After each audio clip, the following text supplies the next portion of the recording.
पैसे नहीं लेना है क्या? जल्दी कर। हैं? बीड़ी पीने का टाइम है। जल्दी जल्दी तोड़। फटाफट कर। बुला इसको। आ जाते हैं पता नहीं कहाँ से। जल्दी कर। तोड़ इसको।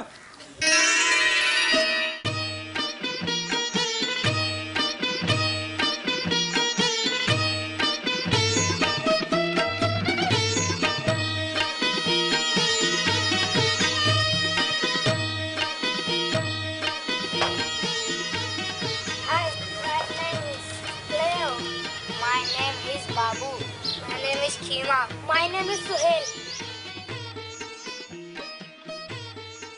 These three children now live in Mukti-ashram near Delhi.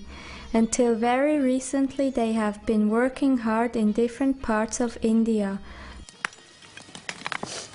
Babu, Kima and Shoel break stones from 6 a.m. till sunset.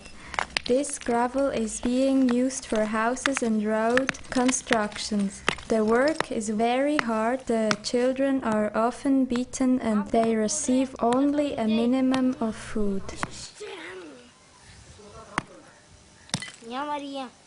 Not only strength and endurance is required, but also skill. Leonard finds it very difficult, but Babu shows him how to do better. Approximately 250 million children have to work worldwide. In India alone, about 100 million cannot go to school regularly, despite the official obligation. Their parents are unable to pay the required 300 francs for school books and uniform. 300 francs is roughly enough to a month's salary of a primary school teacher in India. पत्थर खदान में काम करता था, वहाँ पत्थर तोड़ता था, मुझे कोई पैसे नहीं मिलते थे वहाँ पे और बहुत मारते थे और खाना भी नहीं देते थे और कहते थे आज तुझे खाना नहीं मिलेगा कभी। How much money did you receive for your hard work? Asks Leo. खाना नहीं मिलेगा कभी तो भूखा ही रहना। I received no money at all. My parents sold me for about 100 rupees to a firm. What kind of work did your parents do? They were farmers working the land. When the monsoon rains failed for several years, they fled to the nearby town where they were unable to find work. With the 1,000 rupees they received for my work, they could feed my younger brothers and sisters for a while. They were desperate. 120 children annually Mukti-ashram is able to save. In a natural, harmonious environment, these children are, at last, able to live a normal childhood.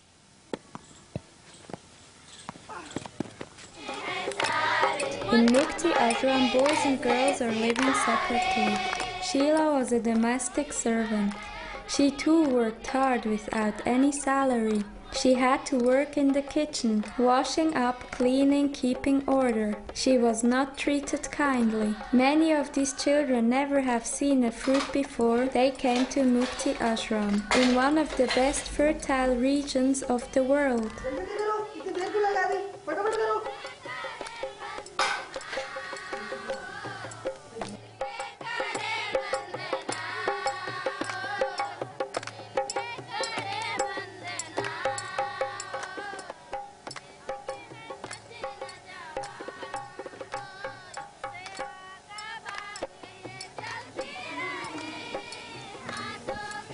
Sheila was given a cup of milk and some cereal daily. If in between she sometimes took a carrot or the like, she was severely punished.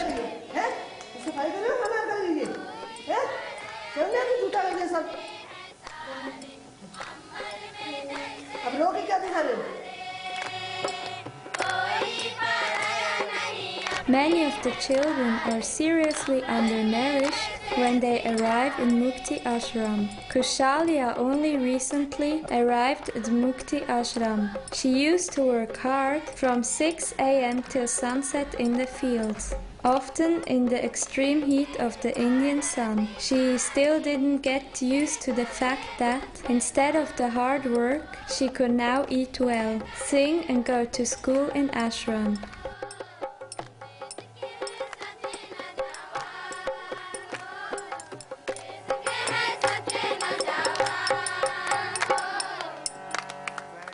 ist dein größter Wunsch in deinem Leben?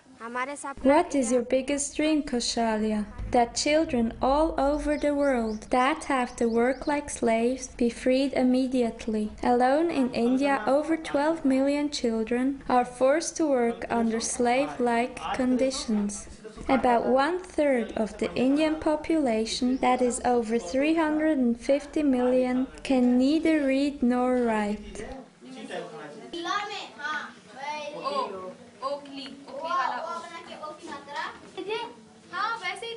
Most of the children in the ashram are the first in their families to get the chance to learn to read and write. The children ask of Leonard to write his name in the Indian Devanagari script, which isn't easy for him.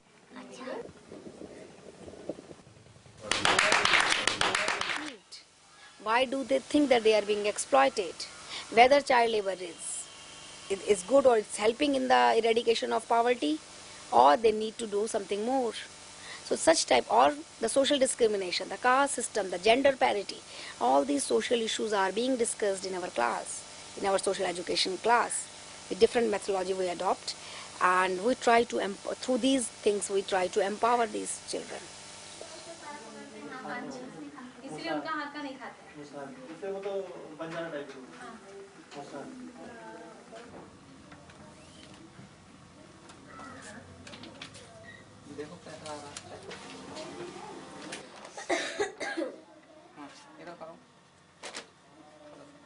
These cards and stickers are made by the children themselves. The income from the sale of these cards is pocket money for the children.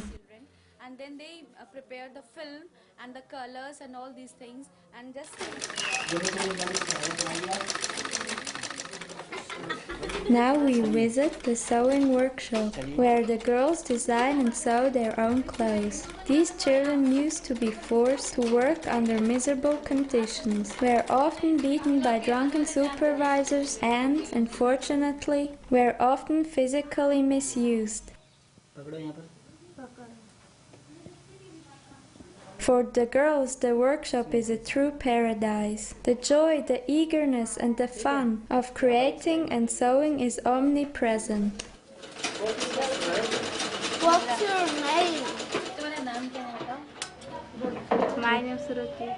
Sarati was only recently freed from forced labor. She was delegated to show Leo how to sew with these ancient machines, but she prefers to leave this to the teacher. उठाओ पूरा ये अब इसको इधर पलट लीजिए यहाँ पर लाके इसको फिर गिरा देते हैं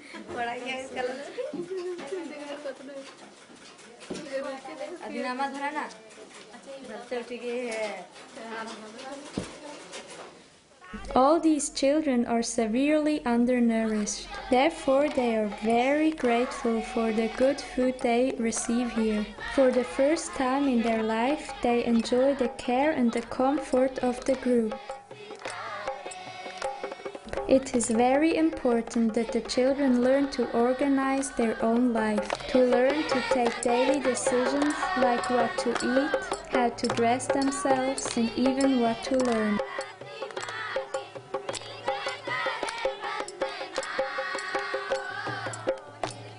We get involved. In our center, the child participation is an important component. In everything, in the management of the whole ashram, the children are being given equal part. That they have to take decisions, they have to decide what they want to eat, they make their own timetable, they even decide what they want to learn.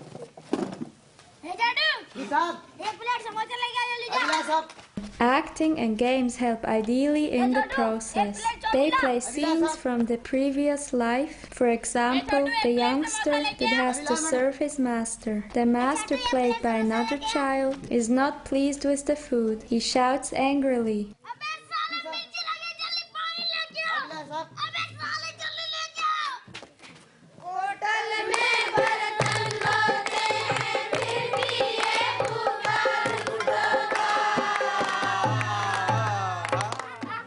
Another boy cleaning customers' shoes suffers daily humiliation.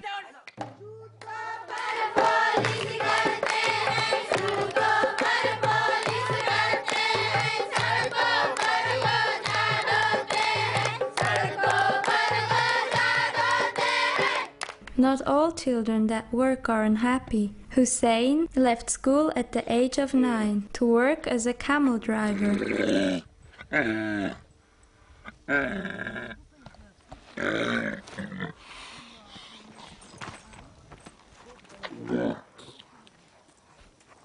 Their family doesn't own the camels. They're only employed for the job. Hussein earns 100 rupees a month. Salim 1,500. That is about $30. A family can live with that in the desert for about 20 days.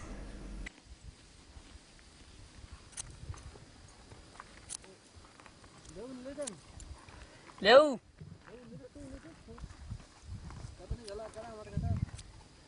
Okay, he's sitting like this. One here, two here. Now like this. Here, now. Leo would like to know why camels are shared. Hussein is amused. Isn't that absolutely clear? So that the camels don't sweat in the heat.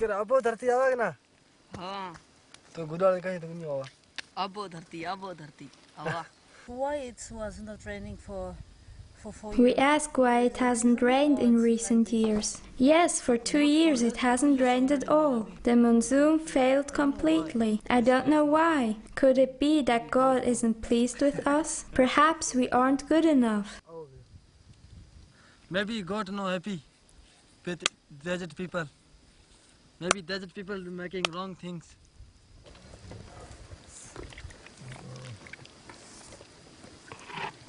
At sunset, Hussein goes to sleep. He dreams of a life as a camel driver with camels of his own. He has 4 younger brothers and sisters. The family depends on his income. That's why he cannot go to school.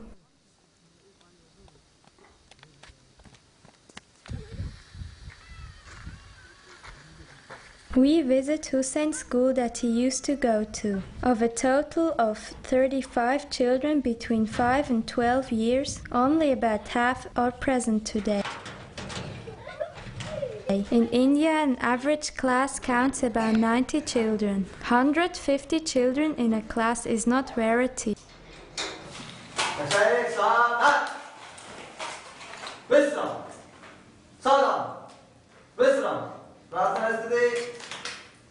आगे बंद कीजिए और एक साथ शुरू कर। टूटे सो फिर न जुड़े, जुड़े तो गांठ पड़ जाए। गागन, अल्फिया, रोजो, 6 rupees, 12 cup plate, almost 6 cup, 6 plate. How much money? How much money? Asks the teacher the small children who can barely count to 10. 36 into 6 into 12, 24 36 और बराबर 3 into 6. We now visit the village in the desert where these children go to school. The oldest head of the family greets us with Namaste. Proudly he shows us a new house that he built for his son. Goats provide the main income from the village.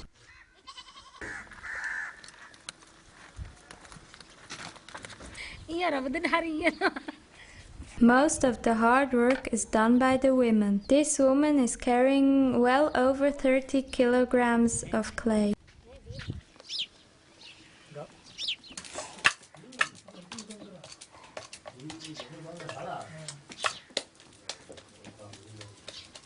Here we can watch how this woman prepares chapatis. The dough is kneaded and rolled so thinly that it bakes almost instantly on the meager fire.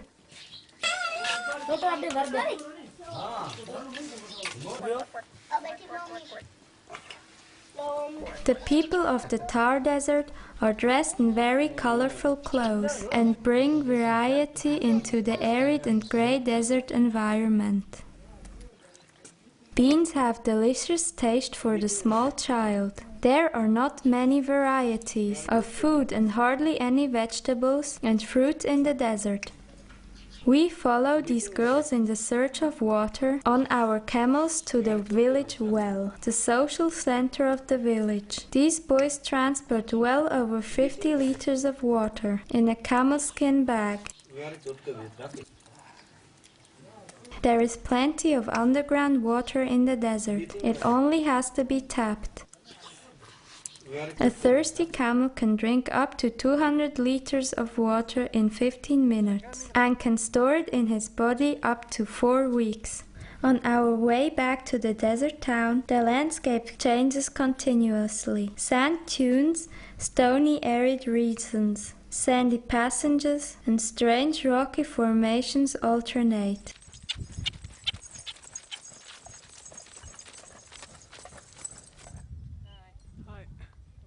We meet a tourist group on the way.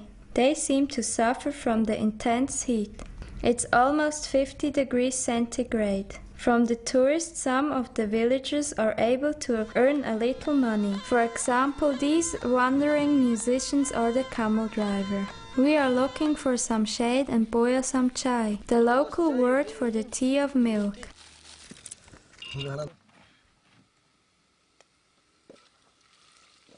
No tourists here.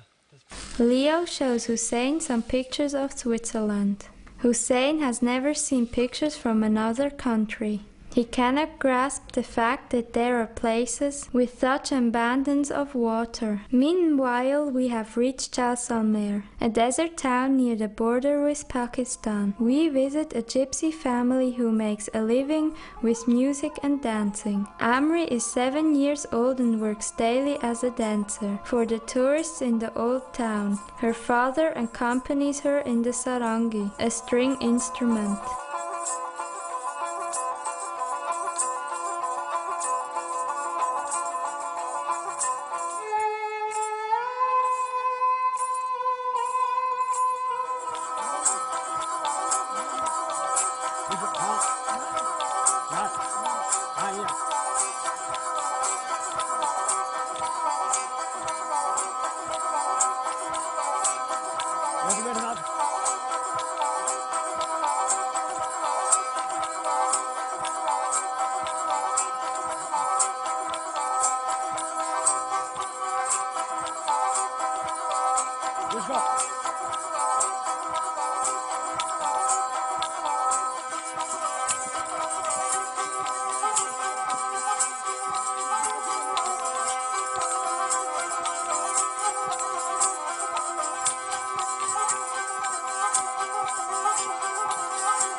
मैं तो मर जाऊँ अकेले रोए बिना तूरे रमाते जू परी हो तारी धरती रे झोला खाए बलम जी तेरे बिना मैं तो डर जाऊँ मैं तो मर जाऊँ अकेले रोए बिना अरे दोरे रे माते तू पड़ी रे तारी धरती रे झोला खाए बलम जी तेरे बिना मैं तो डर जाऊं, मैं तो मर जाऊं अकेली रोए बिना, दर पे लग लग रोग। मैं तो डर जाऊं, मैं तो मर जाऊं अकेली रोए बिना।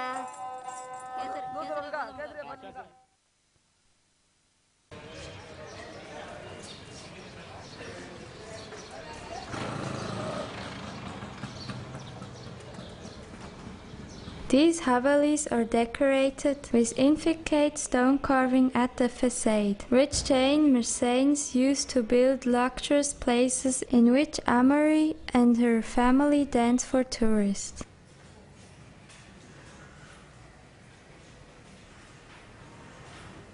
The two children cannot talk with each other, but there is always a game to play, like activating this old mill.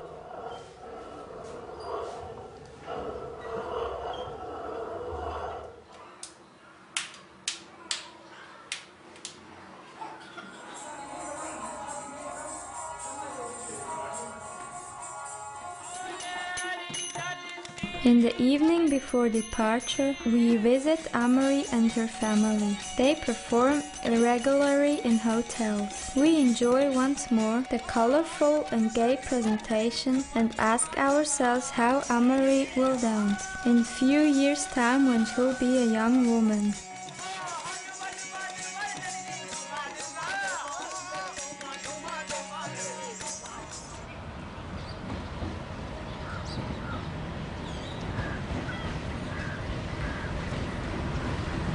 We start on a 20-hour training journey across Rajasthan to Jaipur, where we plan to meet our friends Deepak and Sanju. The train rolls in. We are lucky. It seems to be almost empty, a rarity in India where normally it's a struggle to get on and even more to find a free seat.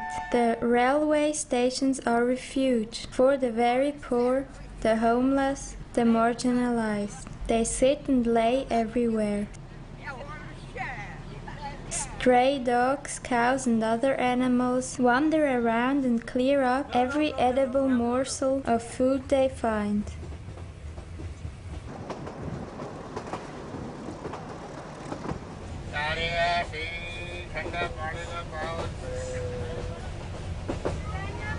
Inside the train, all kinds of vendors sell snacks, sweets, teas and fruit. For 10 rupees, tasty, sweet and chili hot snakes are offered. They are pleased with our tips. The train starts very slowly as the last passengers hurry on the board. We travel through bright green and arid landscapes. Around the numerous railway stations, along the way large crowds of people gather.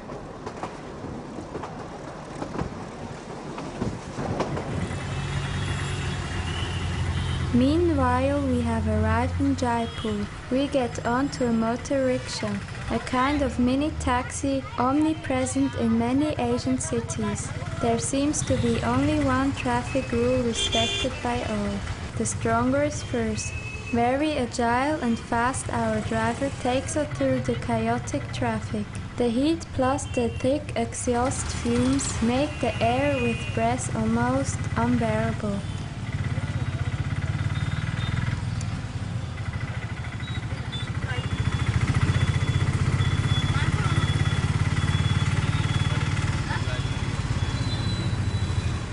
Along the way we noticed a large poster saying "Green and Clean", advertising for a green and clean city. Till now only wishful thinking.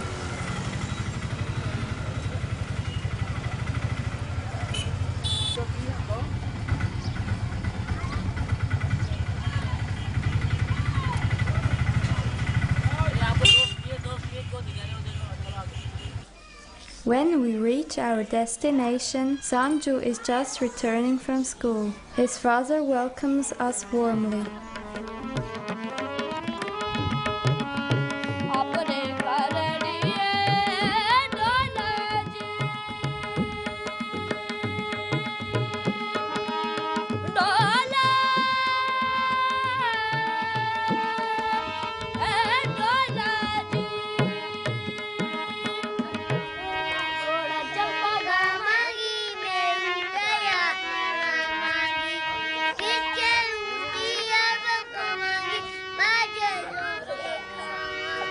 Sanju and his brother Deepak grew up in a musician's family. For generations, music is played in Fatheroffic families. The knowledge of various music instruments and the traditional songs is passed on from father and son, from brother to brother. These children are not interested in football. Their passion is singing, harmonium, the tabla rhythm. Sanju and Deepak's older brothers have been participating in music festivals around the world. For example, in the Gypsy Festival in Switzerland. Sanju, at the age of 11, commands a beautiful voice and a great skill with his harmonium.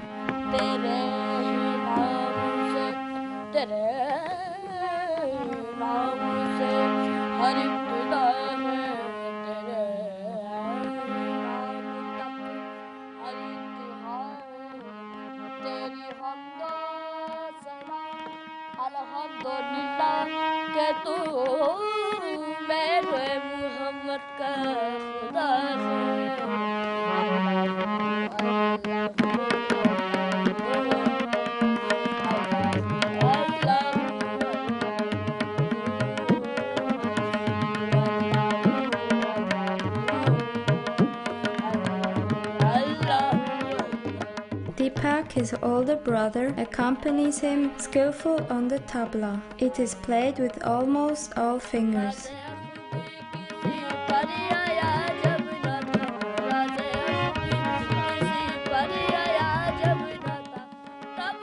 Deepak practices the tabla many hours daily and prefers this to going to school.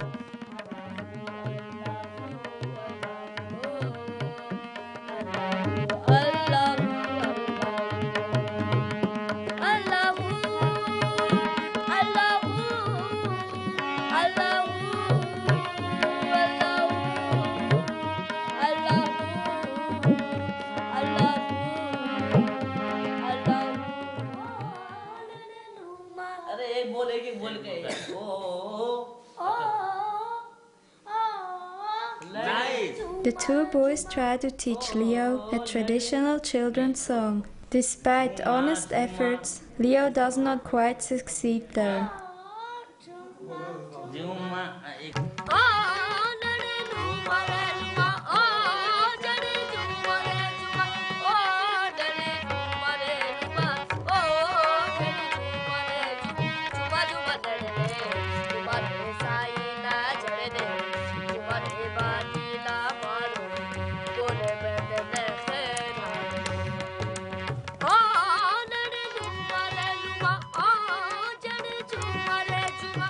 See, 1, 2, 3, 4.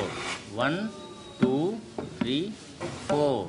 1, 2, 3, 4. 1, 2, 3. Then Rafik demonstrates a rhythm on the tabla. Every single finger plays the character rhythm and touch like with a piano. Oh, nice.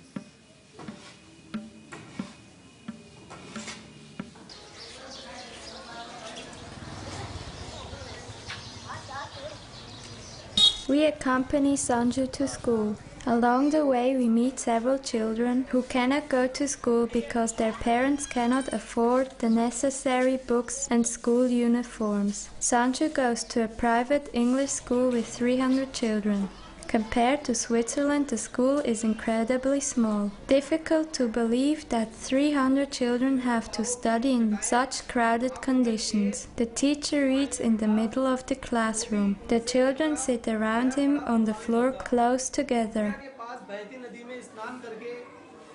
Benches and chairs are only available for the older students. The class counts 80 children, rather modest for Indian circumstances. Surprising to imagine that despite the minimal infrastructure, some of these children will later develop into computers specialized in worldwide demand. From a very early age they learn to read and write Hindustani, one of the 16 writing systems in India, with 48 letters, plus the Latin script for foreign languages like English. English and math is already studied at an early age. All classrooms are interconnected. About 300 children work and study in a small building with outdoors and open windows. The children study with concentration and we hear the teacher's loud voice.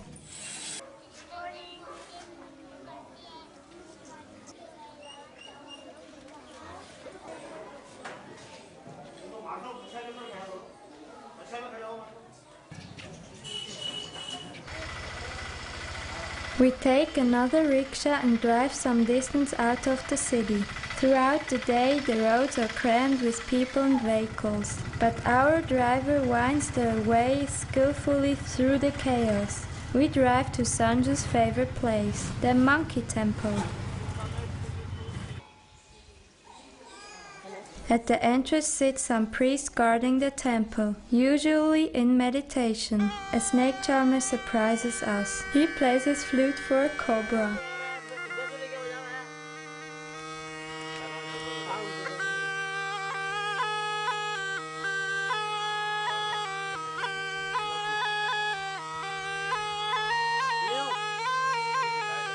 Leo is not afraid to carry the dangerous snake around his neck.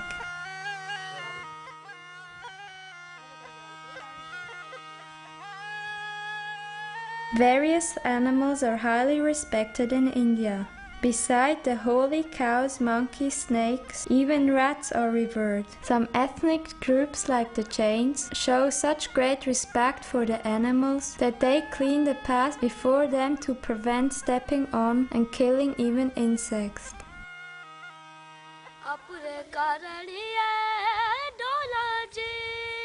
This is Sanju's favorite place, where he sings and feeds the monkeys.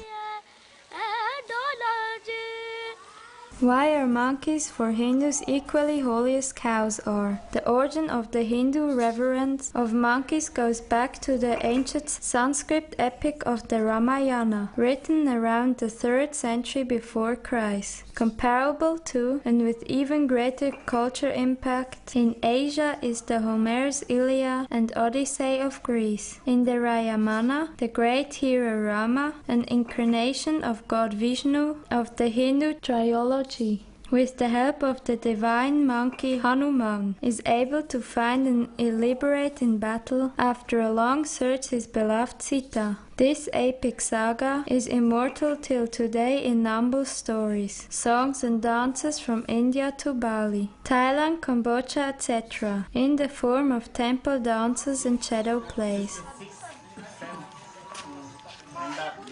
Back after another adventurous rickshaw tour, relax on an old bath frame. We are on visit to Sanju's cousins, also from the gypsy caste. It's generally believed that the Roma, the gypsies in Europe, originate in India and migrate in waves during the Middle Ages. The Indian society is divided into roughly 3,000 castes, and every Indian is born into a specific caste, according to his or her karma. Karma in Hinduism and Buddhism is a natural law according to every act we undertake, including our thinking and feeling, has a logical consequence in the present and future life. If someone falls ill, so it's due to serious mistakes committed in her previous life. Dependent on the seriousness of these mistakes or wrong acts, a person may consequently be reborn in another social class, an animal or even an insect. Born in a rich family, he or she acquires good karma through positive acts in the previous life. The aim is to find enlightenment. Sanju, born in the caste of music-making gypsies, traditionally has no other choice, and may, to the tradition of its caste, not marry a woman from another caste. Officially in the Indian constitution, these caste rules are illegal, but the practice of everyday life, especially in rural area, is very much alive still. For example, the more than 200 million untouchables are still very much discriminated.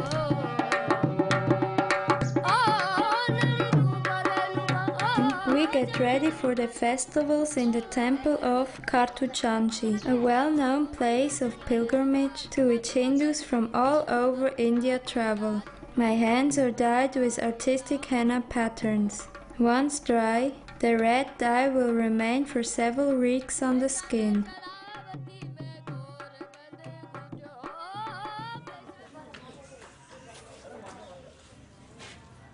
On the way we meet various animals and suddenly we are in the middle of a procession moving towards the temple.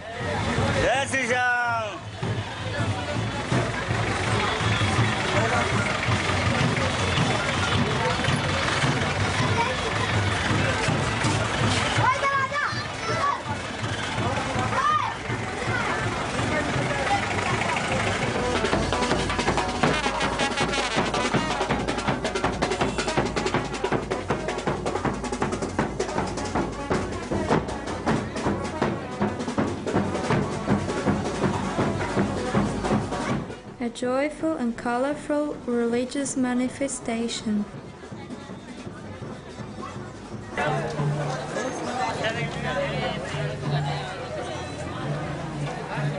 At the entrance to the temple flower, necklaces, offerings to the god are put around our necks.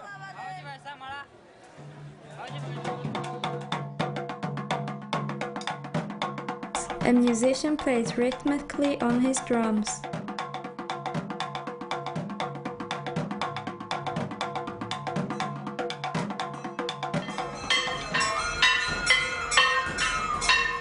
Two priests ring their cymbals.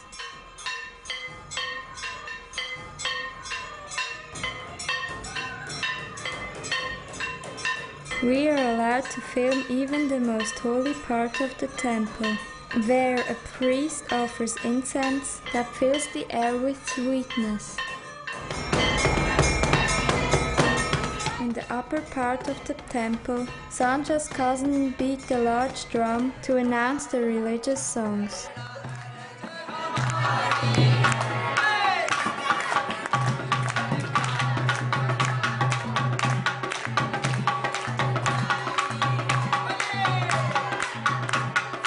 Sancho and his group of musicians sit on the floor and the visitors sing with them throughout the night till early morning. I would like to know the meaning of the bells we heard in the temple yesterday. So there are the instruments, some of the instruments by the name of nagaras. Sancho's uncle explains that when the large drums, the nagarais, are beaten together in a particular rhythm, it pleases the gods. To listen of that. We leave Jaipur and travel to the fertile Gujarat, south of Rajasthan. Another long journey of about 20 hours, the landscape gradually becomes greener and more fertile.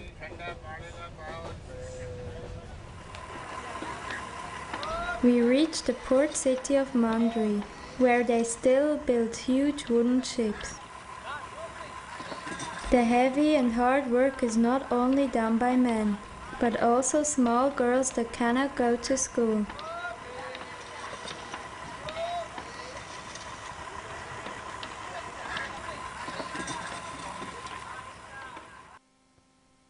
Like her four sisters, she helps in the fields and cares for buffaloes.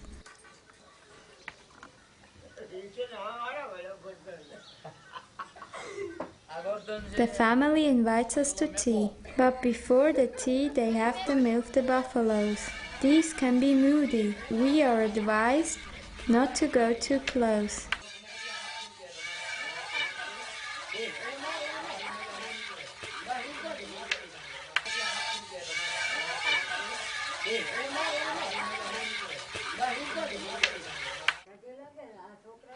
Ready, the sweet chai is boiled with fresh buffalo milk.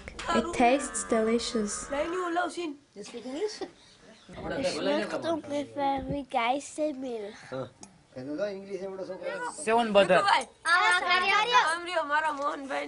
Five children are excited and happy with our unexpected visit.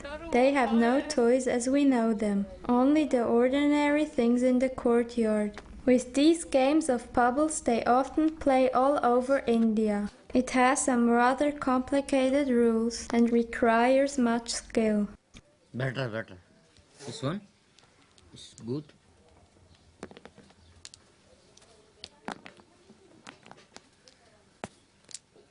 We met numerous children on our journey through North India. We assume that they will make their way somehow. Especially the children of Mukti-ashram will most likely go to school and eventually learn a profession.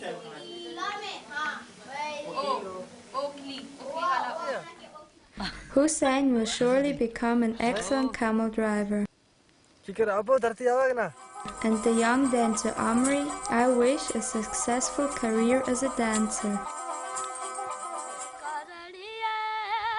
Sanju will soon join his older brothers on international tours,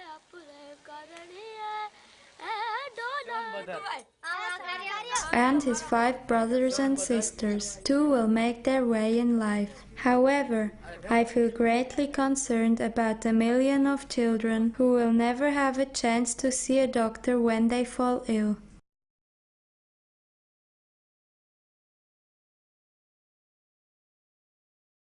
I hope that somehow, someday there will be hope for them too, that they will be freed from the chains of poverty.